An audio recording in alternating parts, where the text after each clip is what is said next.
আগামী 10ই মার্চ সোমবার কলকাতা জনগর্জন সভা ব্রিগেড দল ডাক দিয়েছে অভিষেক বন্দ্যোপাধ্যায়। তবে বহু জেলা থেকে এখন থেকে এই জনগর্জন সভায় রওনা হয়েছে তৃণমূল কংগ্রেসের কর্মীরা। একইভাবে কোচবিহারের নিউ কোচবিহার স্টেশন থেকে রওনা হয়েছেন তৃণমূল কংগ্রেস কর্মীরা। এখানে দেখা যায় কোচবিহারের নিউ কোচবিহার স্টেশনে যারা এই জনগর্জন সভায় যাচ্ছে তাদের যাতে কোনো অসুবিধা না হয় সেক্ষেত্রে এখানে একটি অস্থায়ী ক্যাম্প করে তৃণমূল কংগ্রেসের কর্মীদের একটি করে জলের বোতল এবং ব্যাজ পরিয়ে পাঠানো হচ্ছে।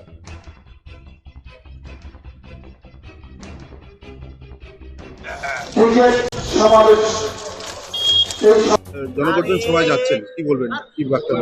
জনগর্জন সভা আমাদের বাংলার মাননীয় মুখ্যমন্ত্রী শ্রীমতী মমতা বন্দ্যোপাধ্যায় এবং আমাদের সর্বভারতীয় তৃণমূল কংগ্রেসের সাধারণ সম্পাদক আমাদের অধিনায়ক অভিষেক বন্দ্যোপাধ্যায়ের ডাকে বাংলার প্রতি কেন্দ্রের যে বঞ্চনা, আবাস যোজনার টাকা 100 দিনের টাকা আটকে রাখার প্রতিবাদে আমরা কোচবিহার থেকে 10 তারিখের ব্রিগেডের সমাবেশের উদ্দেশ্যে লক্ষাধিক মানুষ রওনা দিয়েছি। ছাত্র, যুব, মাদার, মহিলা সকলে মিলে আমাদের বাংলার প্রতি কেন্দ্রের যে বঞ্চনা, আমাদেরকে বাংলার এই বঞ্চনা বিভিন্ন কেন্দ্রীয় সংস্থাকে মাধ্যমে যে হেনস্থা, তার প্রতিবাদ স্বরূপ আমাদের এই গর্জন সভা।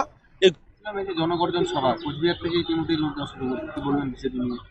আপনারা জানেন আমাদের দলনেত্রী সর্বভারতীয় তৃণমূল কংগ্রেসের সভানেত্রী পশ্চিমবাংলার মাননীয় মুখ্যমন্ত্রী শ্রীমতী মমতা ব্যানার্জি এবং আমাদের দলের সর্বভারতীয় সাধারণ সম্পাদক সাংসদ শ্রী অভিষেক ব্যানার্জির নির্দেশে আমাদের আগামী 10ই মার্চ যে ঐতিহাসিক জনগর্জন সভা ব্রিগেডের ডাক দেওয়া হয়েছে, সেই মোতাবেক আমাদের কুচবিহার জেলা কমিটির পক্ষ থেকে আমাদের সেখানে প্রস্তুতি নিয়ে যাওয়ার জন্য আমাদের নিউ কুচবিহার স্টেশনে এই ট্রেনটি আমি উপস্থিত হয়েছি।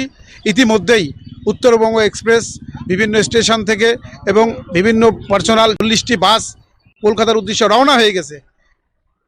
আমরা সবাই কলকাতার উদ্দেশ্যে যাব এবং দলনেত্রী যে বার্তা দেবেন মূলত সেই বার্তা নিয়ে এসে আমাদের জেলাতে আমরা ঝাঁপিয়ে পড়ব লোকসভা নির্বাচনে, এটাই আমাদের প্রত্যাশা।